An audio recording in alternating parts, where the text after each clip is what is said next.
ನನ್ನ ಸ್ನೇಹಿತನೊಬ್ಬನು ಜೀವನದಲ್ಲಿ ಒಳ್ಳೆಯ ಸಂಗತಿಗಳನ್ನು ಯೋಚಿಸುವ ಬಗ್ಗೆ ಒಂದು ಒಳ್ಳೆಯ ವಿಡಿಯೋವನ್ನು ಕಳುಹಿಸಿದನು. ಹಿಂದಿನ ಕಾಲವನ್ನು ನೋಡುವುದಾದರೆ ಈಗಿನ ಕಾಲದ ಜನರು ಬಹಳ ಸಣ್ಣ ವಯಸ್ಸಿನಲ್ಲಿಯೇ ಮರಣ ಹೊಂದುತ್ತಾರೆ. ಈ ಮಾತನ್ನು ಯಾರನ್ನೂ ಹೆದರಿಸಲು ಅಥವಾ ನಿರಾಶೆ ಉಂಟು ಮಾಡಲು ಹೇಳುತ್ತಿಲ್ಲ, ಆದರೆ ವಾಸ್ತವದಲ್ಲಿ ಇದು ನಡೆಯುತ್ತಿರುವ ಸಂಗತಿಯಾಗಿದೆ. ಪ್ರತಿದಿನ ಅನೇಕ ಯೌವನಸ್ಥರು ಹೃದಯಾಘಾತದಿಂದ ಅಥವಾ ಇತರ ರೋಗಗಳಿಂದ ಸಾವನ್ನಪ್ಪುತ್ತಿರುತ್ತಾರೆ. ಇನ್ನು ಕೆಲವರು ಆಕಸ್ಮಿಕ ಅಪಘಾತಗಳಿಗೆ ಒಳಗಾಗುತ್ತಾರೆ. ನಾವು ನಮ್ಮ ಸಂಪಾದನೆಯನ್ನು ಉಳಿಸಿ ನಿವೃತ್ತಿ ಹೊಂದಿ ಸಂತೋಷವಾಗಿರುವ ಬಗ್ಗೆ ಯೋಚಿಸುತ್ತೇವೆ. ಆದರೆ ಇಂದು ನಾವು ಸತ್ತರೆ ಹೇಗೆ? ನಮ್ಮ ವಯಸ್ಸು ಲೆಕ್ಕಕ್ಕೆ ಬರುವುದೇ ಇಲ್ಲ. ನಮ್ಮ ಉಳಿತಾಯವು ಏನಾಗುತ್ತದೆ? ನಾವು ಬಿಟ್ಟು ಹೋಗುವ ಕುಟುಂಬ, ಸ್ನೇಹಿತರ ಬಗ್ಗೆ ಏನು? ಜೀವನದ ಈ ಕ್ಷಣವನ್ನು ಜೀವಿಸಿರಿ ಮತ್ತು ಅದನ್ನು ಆನಂದಿಸಿರಿ.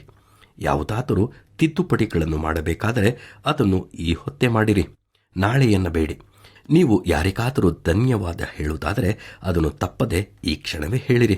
ನೀವು ಯಾರಿಗಾದರೂ ಸಹಾಯ ಮಾಡಬೇಕಾಗಿದ್ದರೆ ಅದನ್ನು ಮರೆಯದೆ ಈಗಲೇ ಮಾಡಿರಿ. ಯಾರ ಬಳಿಯಾದರೂ ಕ್ಷಮೆ ಕೇಳಬೇಕಾದರೆ ಅದನ್ನು ಈಗಲೇ ಕೇಳಿರಿ. ನೀವು ಯಾವುದಾದರೂ ಆಲೋಚನೆಯನ್ನು ಮಾಡಿಕೊಂಡಿದ್ದರೆ ಅದನ್ನು ನೆರವೇರಿಸಲು ತಡ ಮಾಡಬೇಡಿ. ನಿಮಗೆ ಇರುವ ಅವಕಾಶವನ್ನು ಉಪಯೋಗಿಸಿರಿ.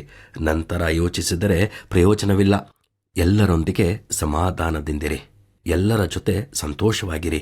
ನಿಮಗೆ ನೀಡಿರುವ ಜೀವನವನ್ನು ಆನಂದಿಸಿರಿ. ಒಬ್ಬ ಮನುಷ್ಯನು ಲೋಕವನ್ನೆಲ್ಲ ಸಂಪಾದಿಸಿಕೊಂಡರೂ ತನ್ನ ಸ್ವಂತ ಆತ್ಮವನ್ನು ನಷ್ಟಪಡಿಸಿಕೊಂಡರೆ ಅವನಿಗೆ ಏನು ಲಾಭ ಎಂದು